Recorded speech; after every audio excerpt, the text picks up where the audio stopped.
2010 Honda Insight.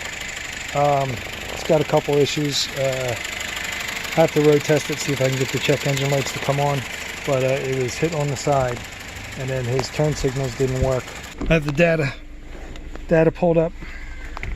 Okay, so turn signal not working. Four-way's not working. All right, so if I do left, you can see left comes on,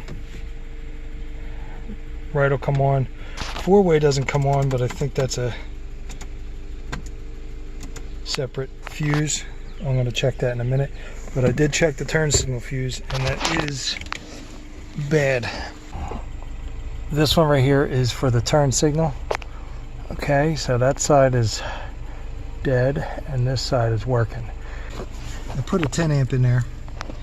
I don't have the exact kind, but it does fit in the slot, and it blew immediately as soon as I activated the turn signal. So I'm going to put another one in here. Let's see, it's this one right here. Alright, I'm going to see if I can activate the four-ways. And it pops. Alright. So, I know I got a dead short. Now I gotta, probably going to go look in the obvious spot where the accident was and see what happens. Looking where the accident's at. That's hanging right there.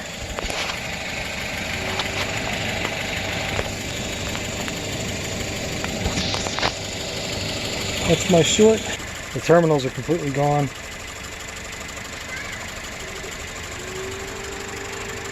Can't get it to focus. There's no terminals in there. Gonna need a connector.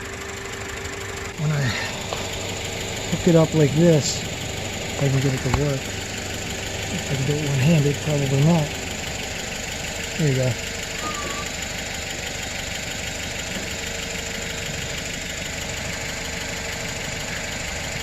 So I got it to work, and it's going to need a connector.